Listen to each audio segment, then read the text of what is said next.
Sifa kwa Mungu. Ebeneza ni wewe. Ndagutambira mana we.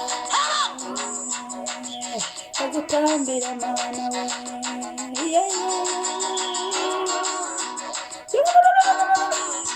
Shimwa mana. Haleluya. Zamura amaboko, ramburira Imana amaboko.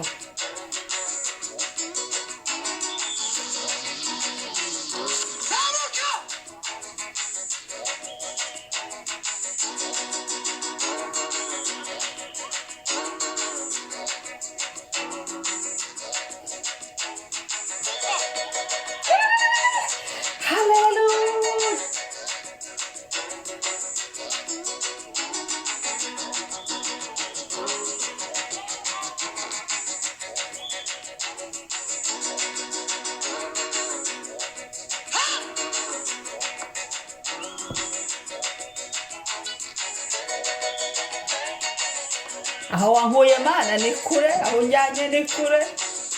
Imirimo yawe iranezeza Mana. Imbabazi zawe ni nyinshi. Yes, yes, yes, yes, yes, yes, yes, yes, yes, yes, yes, yes, yes, yes.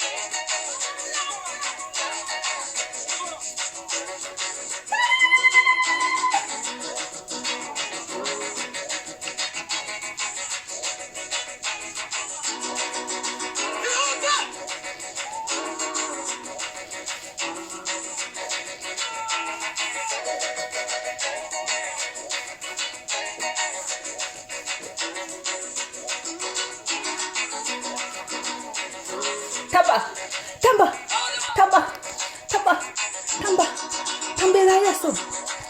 Tambira Imana. Yeah!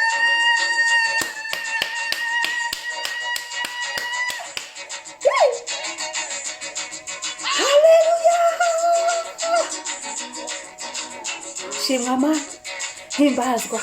Warakoze Yesu. Wagize neza Yesu, uduhaye ubuntu bwo kubaho. Uduhaye umunsi.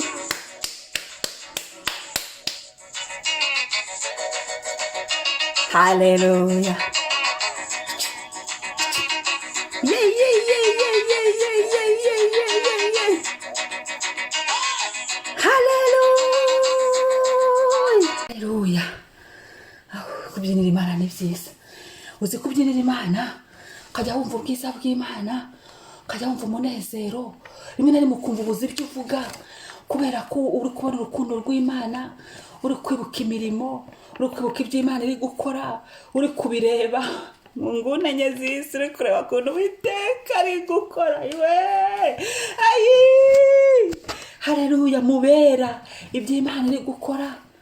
Mbega wabyo ko wareba hanze amaso agifunguka ukavuga ngo Uwiteka yimbazwe. Harabo bitari gushoka ko amaso akanura kafunguka bakareba. Turashimira Imana rero iduhaye ubwo buntu, kandi natwe Uwite turagushimira, turakubyiniye.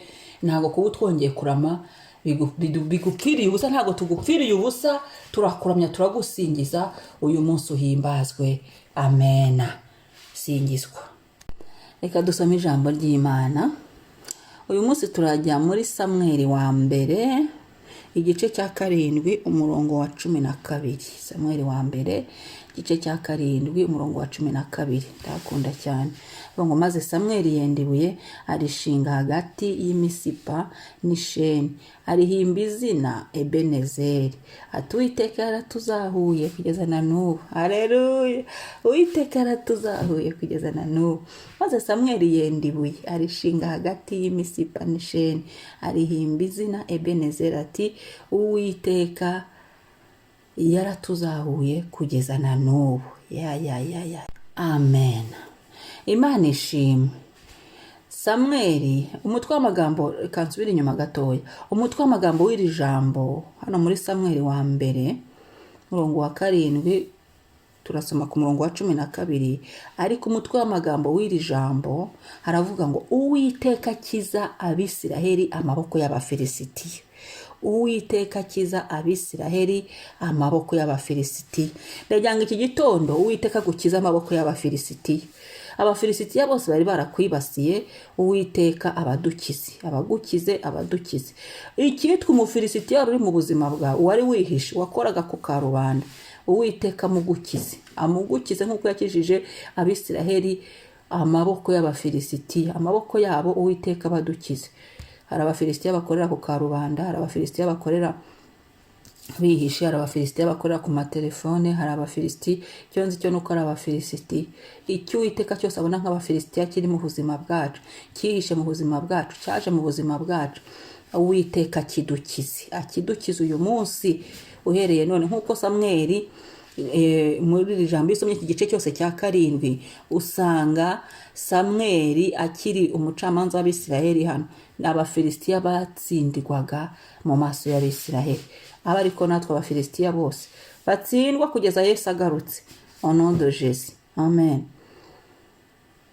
Ngo Samweli yenda ibuye arishinga hagati y'imisipa n'isheni, arihimba izina Ebenezeri, bivusobanura ngo Uwiteka yarabatabaye ku Bafilisitiya, Uwiteka yarabarengeye ku Bafilisitiya. Imigambi y'Abafilisitiya yari iburijwemo, aferi z'Abafilisitiya zari zikuweho. Na maze Samweli arareba aravuga ati ngomba kuhashyira ikimenyetso, ngomba kuhashyira ikintu hagati y'imisipa n'isheni. Iryo buye arihimba Ebenezeri, Uwiteka yaratuzahuye. Vugisha ukuri nawe, Imana nta hantu yakuzahuye, nta hantu wari inzahare Imana ikakuzanzamura, nta hantu wari uzahaye Imana ikakuzahura. Yesu yatuzahuye mu byaha, aratuzanzamura, aradutabura tuvanayo, aratwoza tuvanaho ibishingwe byose by'ibyaha. Mu izina rya Yesu tubabashya, tumera neza. Haleluya. Ebeneza yaratuzahuye, twari inzahare z'ibyaha, twari indushyi mu byaha, twari tunaniriweyo, ariko Yesu atuvanayo, atuvana mu byaha, atuvana mu ngaruka zacyo, atuvana mu mivumo y'ibyaha kubw'amaraso ye. Turashima Yesu watubereye Ebeneza. Haleluya. N'uyu munsi akiri Ebeneza. Haleluya. Ngarihimba izina ngo Ebeneza, Uwiteka yaratuzahuye kugeza na n'ubu. No mu buzima bwacu kandi busanzwe hari aho Uwiteka agenda atuzahura henshi, hari aho Uwiteka agiye atuzahura. Twari tuzahaye tutabona inzira, tutabona iyo tuva n'iyo tujya, tutazi niba buri bunake, ariko Uwiteka akagira gute ntumenye uko abigenje. Abafilisitiya bose b'ubwoko bwose akabazingazinga, akabirukana. Muri iki gice baravuga ngo nuko Uwiteka ahindira kurwanya Abafilisitiya. Hano Uwiteka yarihagurukiye aba mu buturo bwe bweraza kurwanya Abafilisitiya, kuko ubona ko Abisiraheli bagiyeyo nyuma Uwiteka yabanje kurwana, Abafilisitiya batatanye. Turashimira Imana iturwanira. Ebeneza, umwami w'abami El Shaddai uturwanirira, umwuka wera w'Imana ukorera mu isi bifatika, akaturwanirira, akadutsindira Abafilisitiya, akadutsindira inkozi z'ibibi, akadutsindira abaroza, akadutsindira abaturwanya, akadutsindira indyarya we, akadutsindira abatwiyoberanya byose. Uwiteka akaza akanesha, agatsinda ku manywa y'ihangu.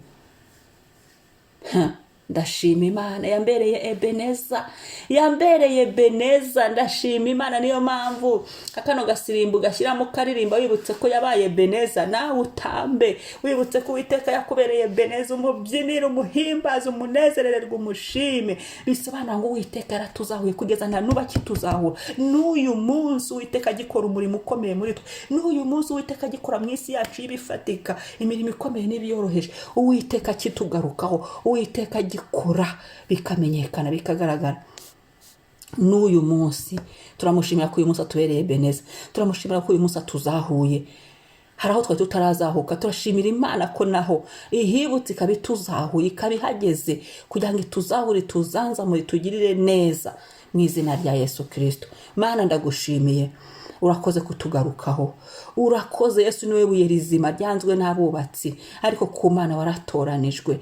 Turagushimiye kuri mu buzima bwacu, turagushimiye ko washyizeho umupaka w'Abafilisitiya batarenga, turagushimiye ko washyizeho inzira Abafilisitiya batamenya uburyo dutabaye, turagushimiye ko tubereye maso, turagushimiye ko tukubatseho Abafilisitiya batamenya ukuntu ibyacu nawe bimeze, turagushimiye ko umunsi ku munsi bari bazi ngo niho dupfira, kwibuye wowe Yesu aho ngaho niho duhagarika tukema tukambara imbaraga, bugacya bukongera bugacya n'ejo bugacya.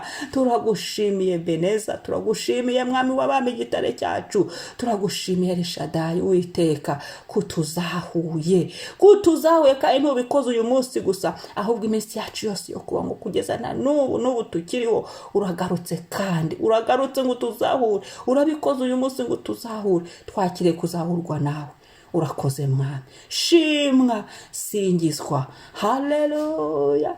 Urakoze papa, urakoze gitare, amena. Zinduka usenge, gira buzinduye, uboherereze mu izina rya Yesu. Babyutse basenge, bahamagara Imana, nabo Imana bazahure mu izina rya Yesu. Bamenye Imana, bahamagara Imana, baramye Yesu ubahaye ubuzima, bamubyinire, bibuke neza, bibuke ko Yesu yabazahuye mu byaha ndetse no mu buzima busanzwe. Amen.